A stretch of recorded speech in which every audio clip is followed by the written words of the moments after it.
guys, welcome back to another episode of Thinking It Through, where we take everyday topics and think it through a biblical view. Today we have Caleb Adams, and we are going to be talking about living on mission. He was gone out of the country for 2 years, and can you tell us where that was at? Introduce yourself. Yeah, so Caleb Adams, I'm the student pastor here at Trinity, but before we moved back to Lake Charles, me and my family, we were missionaries in Bolivia, South America for 2 years. We worked at a international school. The school was in English, but every other part of our life was in Spanish. So that was in La Paz, Bolivia, the capital city of Bolivia.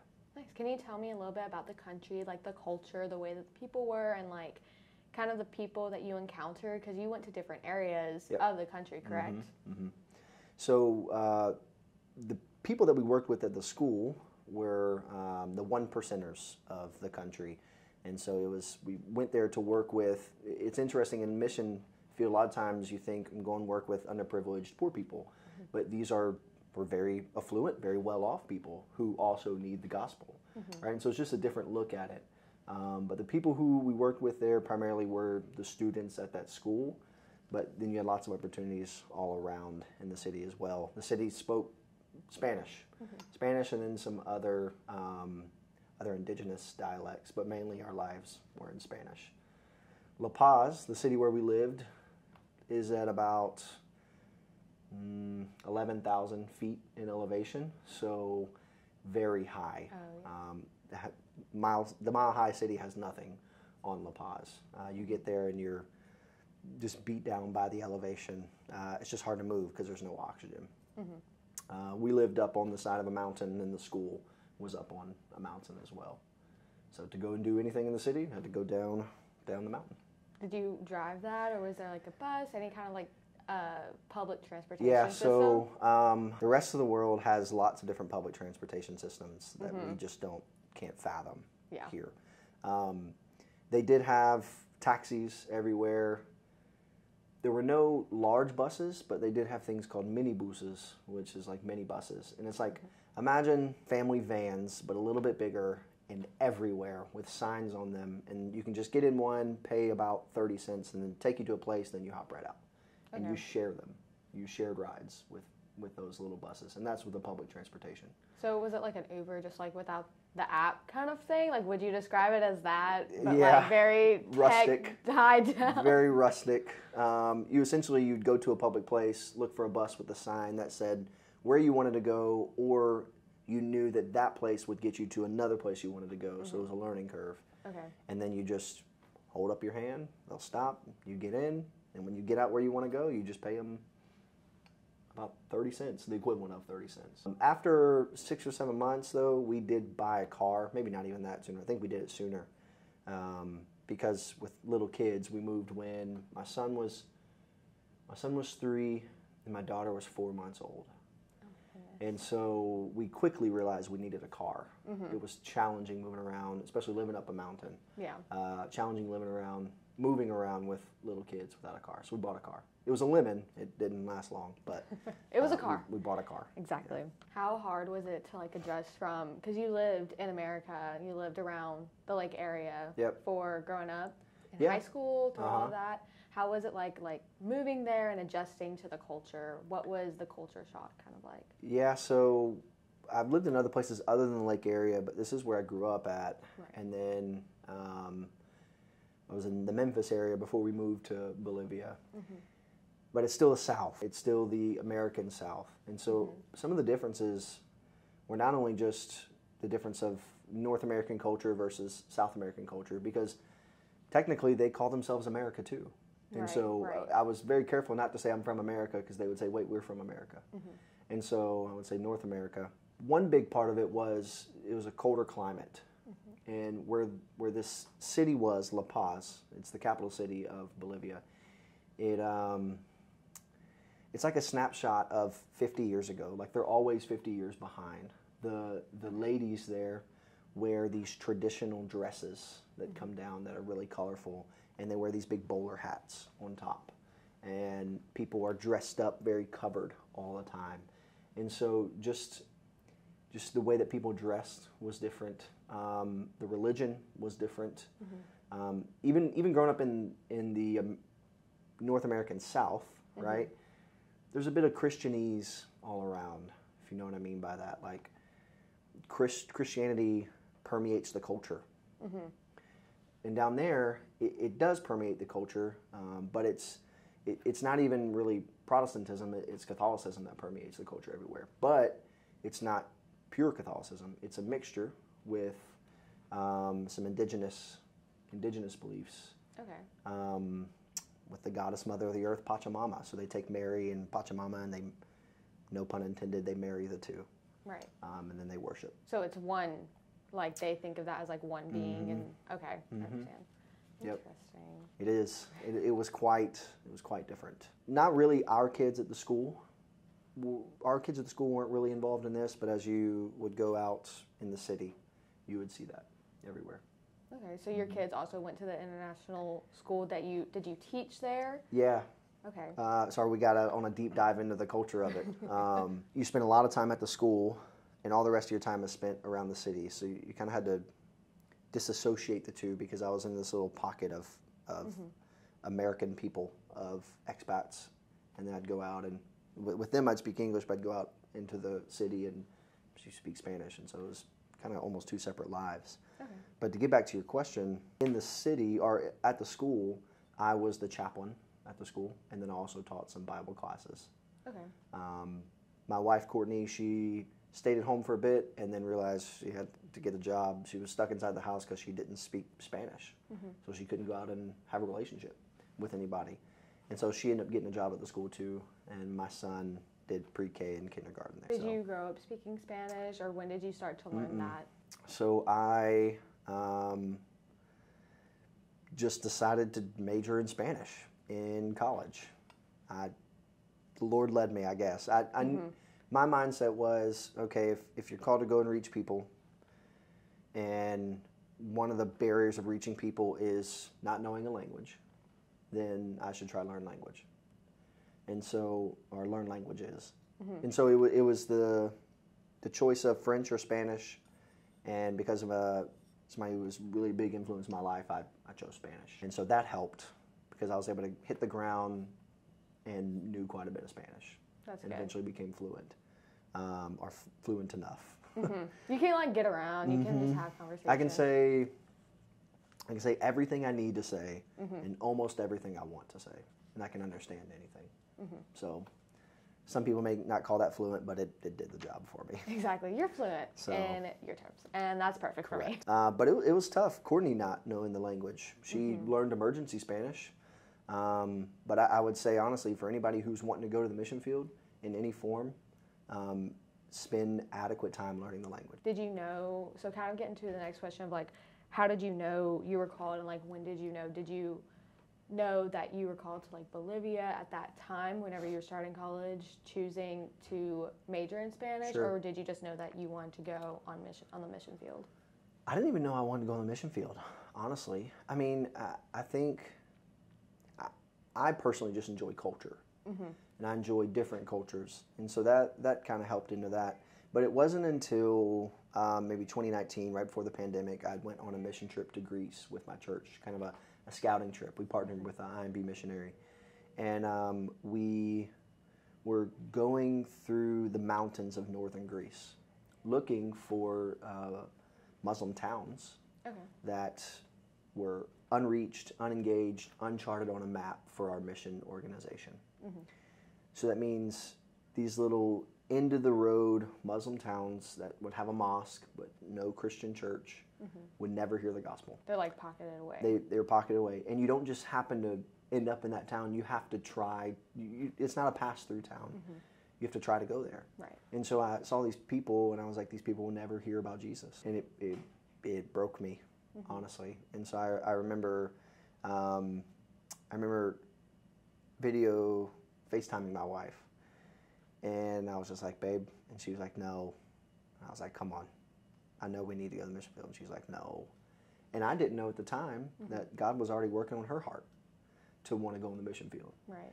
And she was like, I'm not going to tell him. And so she has her journals where she had written it down, but she didn't tell me because she was like, she wanted to be comfortable. Don't we all? Like, Yes. we all want to be comfortable. It's that fear of like not It knowing is. what you're stepping into. It and is. the anxiety of all of it. Like everybody has that.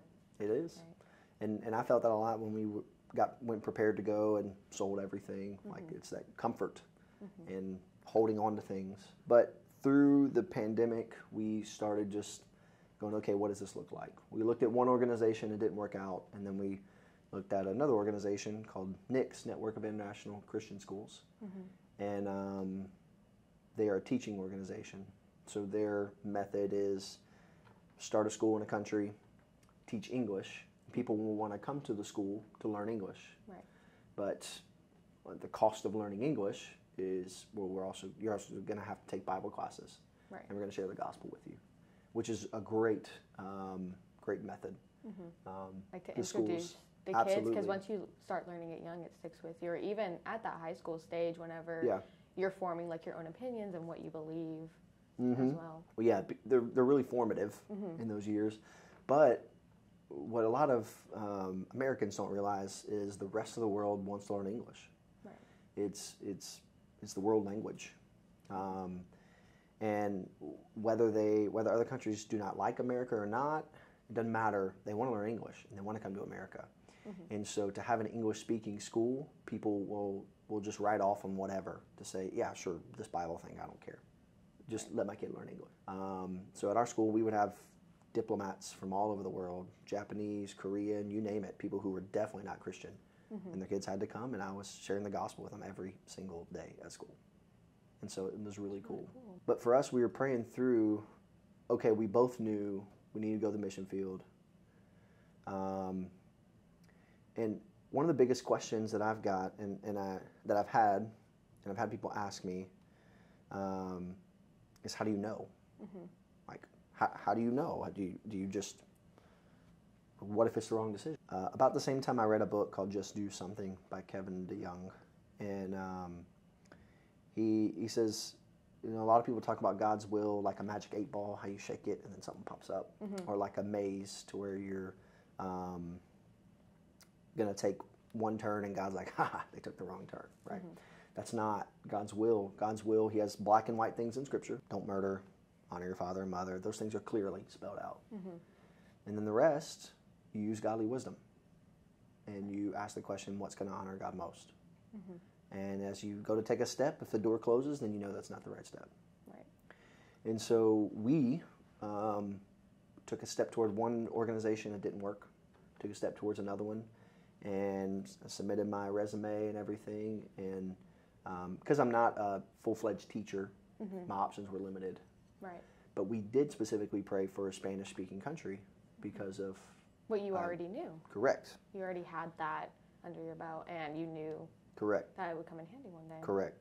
Which I would say if anybody's praying through going to the mission field, look at what tools you already have in your life and ask God to use those, right? Because God can use any sort of ability or tool or gifting that you already have. And so we were praying through that, and really we only had one option, and the option was Bolivia. Whenever the jobs became available, there was only one option that fit me, and it was Bolivia. So it's what we prayed for. It's what we got. When did you know that you were going, and when did you actually move? Yeah, started praying through it at 26, turned 27 right before we moved there. We're about the same age, and so we turned 27 right before we moved there. Yeah. Okay, so the process was pretty quick. Yeah. And it depends on the organization you're going to go with.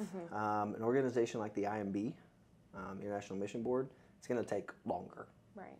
Because they have a more vetting process, and before you ever hit the field, you're going to go through language school, which whether you do it through your organization or personal, I would encourage you to go through language school, whatever it is. Correct. Because it's crucial for relationships.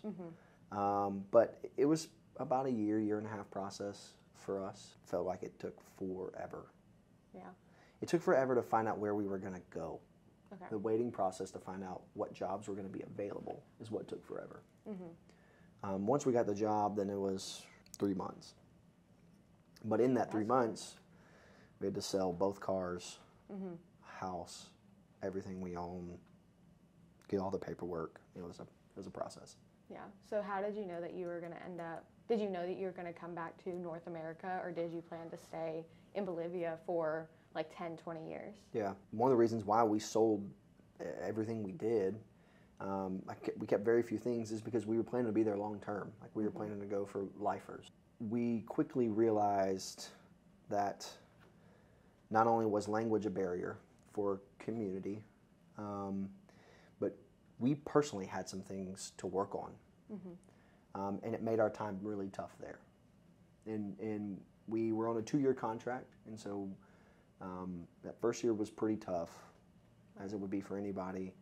But we both came together and we were like, we're gonna stick to our contract.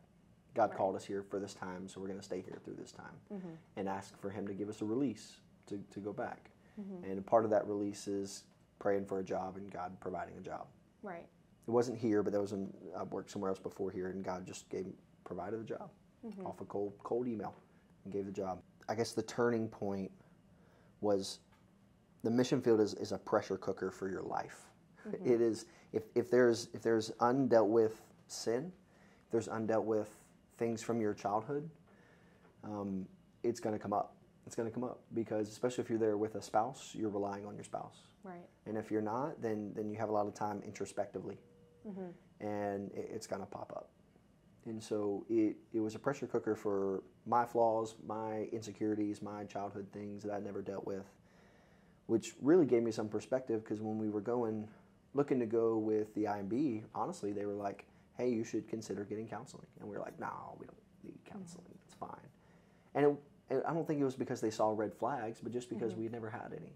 Right. And from their experience, people usually benefited from counseling. Right. And we did. We needed counseling. And we ended up getting counseling on the mission field, which was a blessing to our marriage. Like, I have no shame about it. It needed to happen. We just had things to work through. Exactly. But because of that, we needed community with kids. It was our community was either singles or young marrieds without kids. And it was great. I loved them, but it was tough not having other people with little kids who spoke English. Right. Because you had 2 littles.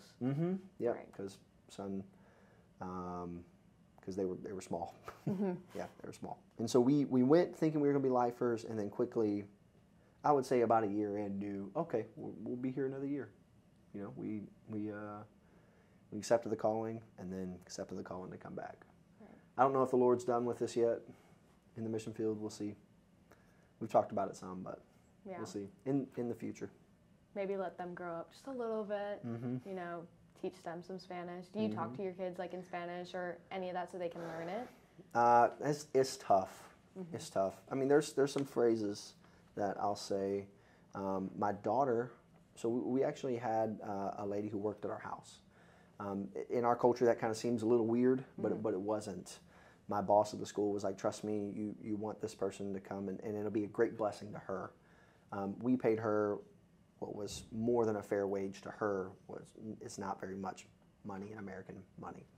But it was a big blessing to her. And so to allow my wife to work at the school, she took care of my daughter during the week. And she only spoke Spanish.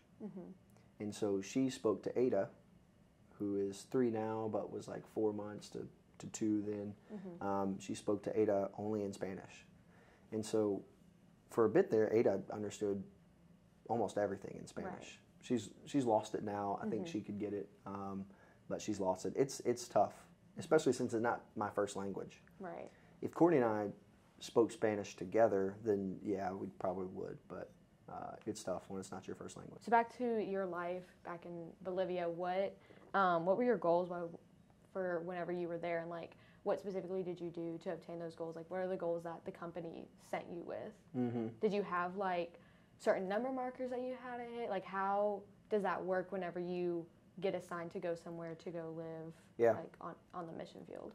So I went as the school chaplain. They didn't want me to teach, but they ended up needing me to teach. And I was happy to teach some Bible classes. But my main goal was to be the pastor to the kids and students, but especially the teachers. Okay.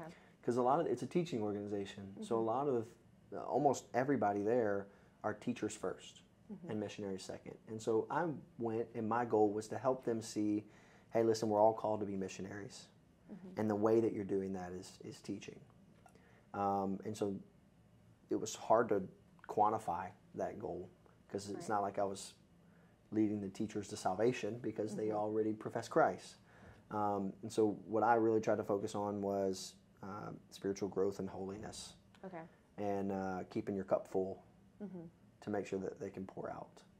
That's what I tried to focus on. And aside from that, I mean, I did go with the express permission and expectation to share the gospel with these kids. And we did see several profess Christ. For me, the other goal was I knew I wanted to get plugged into a local church and help a church since I had pastoring experience and training. I wanted to help a local church. And so I ended up doing that. I plugged into a church called La Paz Community Church, or LPCC, as we called it. Is the only English-speaking church in a city of 2 million people. Oh my goodness. It's a lot of people. A lot of people. And so I didn't realize how big that was. It's massive. And a lot of people don't speak English there. The majority. Correct. Okay. I mean, I was lucky to run across somebody in a day who spoke English. Or at least they were speaking English in public. Right? But this church, because it's the only English-speaking church, any English-speaking people in the city would come to the church, or just passing through, they would come and visit the church. And so it was a unique opportunity for the church, but they had a need for an interim pastor, and so I was an interim pastor there for a year and a half as well. What is your advice to people who want to go out on the mission field? I know you said to speak another language, like to go to language training, but what is some other advice that you have for people who want to live on the mission field? Because there are many students and other people just in this area that have been going out on missions, like college students. I know some adults have been going out too. So I have three pieces of advice, and I'll talk through them. Go in short-term missions, meet foreign people where you are, and then be a missionary right now. So the first one, be a part of short-term mission trips. By short-term, I mean week to 3 weeks maybe in the summer, depending on how much time you have, even if it's not in the summer. Do something, a short-term mission trip out of the country, because out of the country, when you go out of the country, it's jarring. It changes your perspective on life. It's so different than everything you could ever imagine. And so before you're going to commit to go somewhere, you need to know what it's going to be like. It would really help you. In fact, a lot of people, when we were going to move, they're like, hold on, you're moving your whole family to a country you've never been to? And I was like, yeah. And they're like, you're crazy. And I was like, maybe. But go, even if you can't go to where you think God's calling you. So sorry. No, it's 9:38, Matthew 9:38, pray for the harvest, pray for workers to come and pray for workers to work in the harvest, to lead people to Jesus. And so we can, for that right now, right, praying for future missionaries. And so all in all, go and do a short-term mission trip, experience it. And then the second one is meet foreign people, right? Here in Lake Charles, even in the lake area, there are a lot of foreign people. There are a lot of Hispanics who have flooded into the area in the past several years, which is great. There's so many opportunities. And aside from a couple languages, I won't call any out, most people who speak a foreign language will love if you just try to speak a little bit of their language. You will forever be endeared to their heart. And so just try to meet people who look different than you, who speak different than you, who are from a different country than you. A lot of times you can do that over food or at a place where they serve food, right? Ask them questions about their culture. Start getting comfortable with being around people who look, act, and have a different culture than you. And then the last one is be a missionary where you are. I know some organizations, especially the IMB, if you're looking to go with the IMB, they're going to ask you, and they're going to want to know hard evidence. How are you being a missionary right now? Because if you're not being a missionary where you are, what makes you think you're going to be a missionary somewhere where you're uncomfortable? And so for anybody who wants to go to the mission field, start sharing the gospel now. Start living on mission, praying with people that you meet, asking them how you can pray for them, telling them about how Jesus has changed your life. Start doing that now so that it prepares you for the ways that God might use you to share the gospel in the future. So those are the three suggestions I would say for anybody who's maybe praying about the mission field. Right. Or people who have never prayed about the mission field and maybe listening to this and going, maybe I might need to go to the mission field. Mm-hmm. Do you think that, because, I've heard this a lot, and I don't know if you have, but like saying that everyone should go on some type of mission in their life, do you believe that to be true for like every person, or do you think it's specifically to those who are just called to that? So let me rephrase it. I think everybody should be involved in missions in some way. Okay. Now, what that does, I know it's just semantics in this language, but what that does is that includes people who give, right? Like maybe you are not called to go to the mission field, but you are called to give to support those who go to the mission field. Right. And that is being involved, right? Like church has some missionaries on the mission field right now, and if it wouldn't have been for the faithful giving of Trinity Baptist Church, then they could not have gone on the mission field. Right. And it was really cool. Right before we filmed this, I was talking to one of them on the phone, and he was just sharing about a prayer need and how he met a Christian family, and so like that would not be possible without people giving, and so you can be involved even if you're not going. I think everyone, as many people as possible, should look to try and go on some sort of foreign mission trip. Right. Just because it really does give perspective that you wouldn't have otherwise of just how many lost people are in the world. But if you can't go, it's okay. It doesn't make you a second-rate Christian. You can support those who can go. And even if it's not financially, you can support them with prayer. Right. We would send out a monthly email newsletter while we were in Bolivia, and I'd have several people routinely respond back, let me know they were praying for me. And I had one person in particular who he, with a little prayer group at his work, would share specific prayer requests. And he would tell me, usually in the most timely moments, hey, I've been praying for you specifically about this. I mean, it was just an unbelievable blessing to know that people were praying for me and my family while we were on the mission field. Right. It was unbelievable. And so don't discount the power of prayer. If you can't go or if you can't give, then pray. Pray for those missionaries, right? Like in Matthew 9:38, Jesus said, the harvest is plentiful, but the workers are few. But what I like about what he does next is he doesn't just say, okay, stress about it or figure it out. He says, pray for God to send the workers. And so we're called to pray for God to send workers and pray for those workers. Because he will provide all that you need as long as you are faithful. He'll provide. Yep. And even when we're not faithful, if you want your faith to be tested, and by tested I don't mean like to see if it's genuine. In testing, I'm thinking about like maturity. Like the way that James talks in the first beginning of James, consider it pure joy whenever you face trials of many kinds, because you know that it develops your faith, right? It creates perseverance. If you want your faith to be tested, go on the mission field. It'll put you through the fire. And it'll really make you lean on God in ways you never have. Well, thank you so much for joining us and speaking about your time in Bolivia. Do you have any other lasting comments to say or things that you want to talk about? Left a piece in my heart in Bolivia. I pray and think about those people all the time, some dear friends.